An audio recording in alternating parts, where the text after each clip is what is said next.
Wow, అన్నయ్య bag లో 1000 rupees దొరికాయి. ఇప్పుడు చూడు. హలో అన్నయ్య, ఎక్కడున్నావు అన్నయ్య? ఫ్రెండ్స్ తో బయటకు వచ్చినా కూడా నీ గోల్ ఏంటి? ఎందుకు కాల్ చేసావో చెప్పు.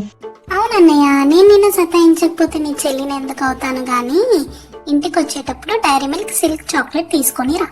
ఇది చెప్పడానికి కాల్ చేసావా? నేను తీసుకురాను పో. సరే తీసుకురాకు. నీ బ్యాగ్ లో నాకు 1000 రూపీస్ దొరికాయి. అవి నీకు కావాలంటే చాక్లెట్ తీసుకురా, లేకపోతే నేను వాటితో కొనుక్కుంటాను. చాక్లెటేగా చెల్లి, నేను తీసుకొస్తానుగా. అట్లుంటది మనతో. ఎక్కడికి వెళ్తున్నావు అన్నయ్య? రెడీ అవుతున్నావు? బిర్యానీ తినడానికి వెళ్తున్నా, నువ్వు కూడా వస్తావా? అబ్బా బిర్యానీయా? నేను కూడా వస్తానన్నా. ఈసారి డ్రైవింగ్ నేను చేస్తాను. ఇది ఒకసారి మొహాన్ని అద్దంలో చూసుకోమ్మా. చూసుకున్నాను. ఏమైందన్నయ్య? బానే ఉందిగా. పోయి ముందు సైకిల్ తొక్కడం నేర్చుకో. సైకిల్ తొక్కడం రాదు కానీ డ్రైవింగ్ చేస్తుందంట. డ్రైవింగ్. ఎక్కడికి వెళ్తున్నావు అన్నయ్య? రెడీ అవుతున్నావు?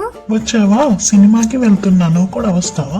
అబ్బా సినిమాకి వెళ్తున్నావా అన్నయ్య? నన్ను కూడా తీసుకెళ్లొచ్చుగా, నీకు సమోసా కొనిస్తాను.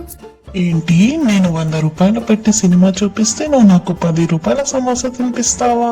అంతేగా, చెల్లుకి చెల్లు. టీవీలో బొమ్మరిల్లు సినిమా వస్తుందమ్మా, అవే సమోసా నువ్వు కొనుక్కొని తింటూ చూడమ్మా. అరే అన్నయ్య, మమ్మీ ఎక్కడికి వెళ్ళిందిరా? లేచావా? మమ్మీ ఫంక్షన్ కి వెళ్ళిందిలే, కానీ వాషింగ్ మెషిన్ లో బట్టలు ఉన్నాయి, అవి బయట వేయమంది. అలాగే ఏదైనా కర్రీ కూడా చేయమంది.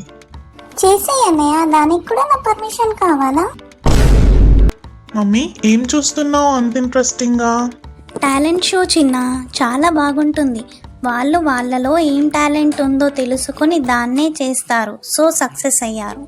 ఓ అవునా? అవును, కానీ ఇంతకీ నీలో ఏ టాలెంట్ ఉందిరా?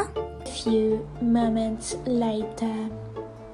టైంతో కరెంటుతో పని లేకుండా ఎప్పుడు పడితే అప్పుడు హాయిగా పడుకోవడంలో టాలెంట్ ఉందమ్మా.